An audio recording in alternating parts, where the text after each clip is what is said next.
நிறைய கொடுத்தீங்க. ரொம்ப ரொம்ப ரொம்ப நன்றி. நிறைய கொடுத்தீங்க. ரொம்ப ரொம்ப ரொம்ப நன்றி. Part 2 also. Hope you like part 2 also. তুফান, খুব ভয় পাইছি রে।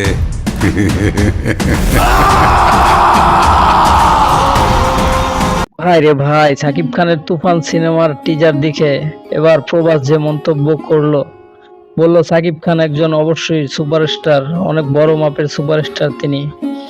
তিনি অবশ্যই এইসব সিনেমা ডিজার্ভ করে। তো সাকিবিয়ান ভক্ত যারা আছো তারা এই ভিডিওটা না টেনে পুরোটা দেখতে থাকো।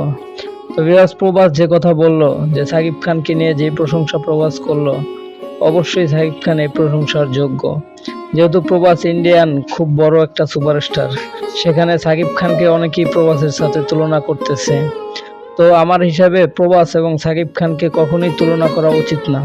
কারণ প্রভাস যখন 200 কোটির রুপির সিনেমা বানায়, তখন সাকিব খান বানায় মাত্র 100 কোটিও হয় না। সেইখান থেকে প্রভাস এবং সাকিব খানকে একত্রিত করা ঠিক না। তো ভিউয়ার্স, আপনাদের কাছে কেমন লাগলো সাকিব খানের এই প্রভাসের প্রশংসাটা, ভিডিওর কমেন্ট বক্সে অবশ্যই জানিয়ে যাবেন।